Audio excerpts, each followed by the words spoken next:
S. Verma Gauss law का numerical 14.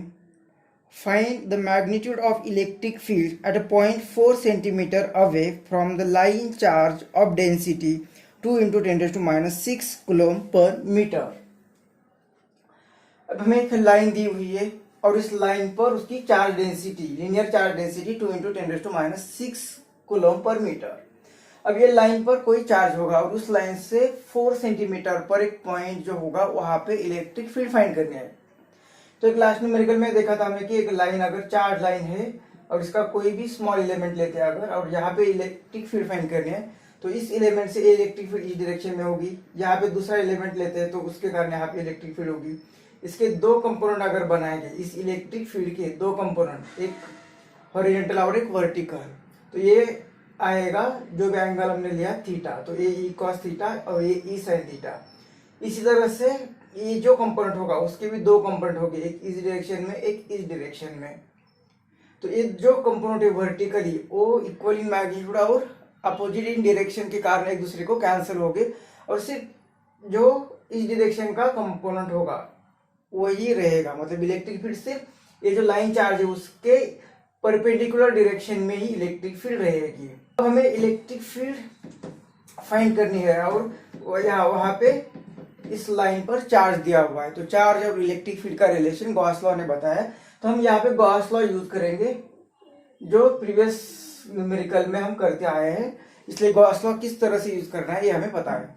Gauss law क्या होता है कि closed integral over electric field and close surface जो होगा. अब इनके बीच में ये इलेक्ट्रिक फील्ड इस डायरेक्शन में है और यहाँ पे ठीक है इज इक्वल टू वो होता है enclosed charge upon epsilon not.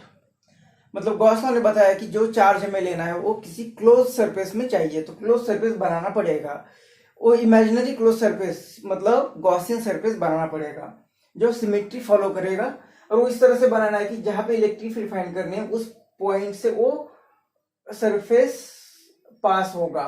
तो यहाँ पे ये जो होगा इसकी सिमेट्रिक फिगर मतलब ये सिलेंडर आएगा. ऐसा यहाँ पे एक सिलेंडर आएगा. ये होगा गॉसियन सरफेस जो ब्लैक कलर से दिखाया वो होगा गॉसियन सरफेस. अब यहाँ पे हमें ये इक्वेशन फॉलो करना है ये यूज करना है और इलेक्ट्रिक फील्ड फाइंड करनी है.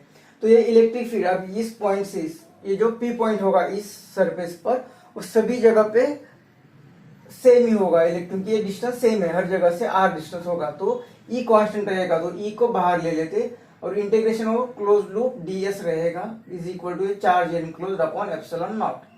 अब ये ds सरफेस यहाँ पे कितने सरफेस है तो एक जो वर्टिकल सरफेस होगा इस वर्टिकल सरफेस ये एक यहाँ पे एक सर्कुलर होगा टॉप पर और एक सर्कुलर बॉटम पर होगा. अब यहाँ पे जो E bar dot D S bar actually integration of E bar dot D S bar मतलब integration E D S cos theta. अब कॉस थीटा मतलब ये ई और डी एस के बीच का एंगल तो इलेक्ट्रिक फील्ड इस डायरेक्शन में इलेक्ट्रिक फील्ड इस डायरेक्शन में.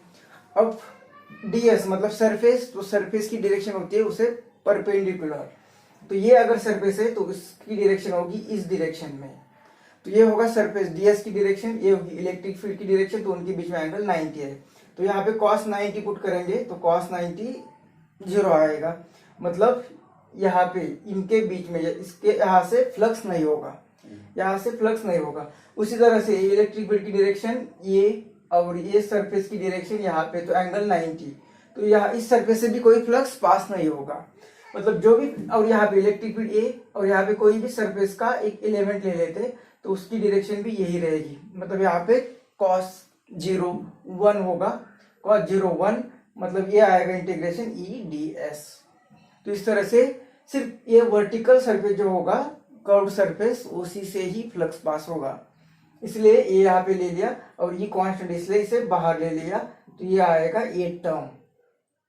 अब कितना ds है तो ds सिर्फ हमें एक कर्व सरफेस का एरिया लेना है. मतलब E इंटू एक एरिया कितना आएगा तो ये 2 पाई r ये उसका सरकमफरेंस होगा उसे काट करने के बाद ये लेंथ होगी और ये ब्रेड्थ जो कि होगी L. तो ये आएगा 2 पाई r L ये होता है कर्व सरफेस का एरिया. और is equal to charge enclose, charge enclose भी फाइंड करना पड़ेगा। चार्ज इनक्लोज हमें क्या दिया हुआ है यहाँ पे, सरफेस चार्ज डेंसिटी लैम्बडा।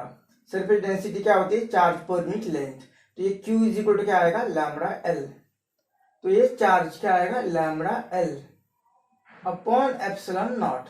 हमें इलेक्ट्रिक फील्ड फाइंड करनी है, तो ये E इज इक्वल टू, इसे यहाँ पे भेज देते हैं तो ये आएगा, और ये L कैंसिल होगा, तो lambda upon 2 pi epsilon naught are.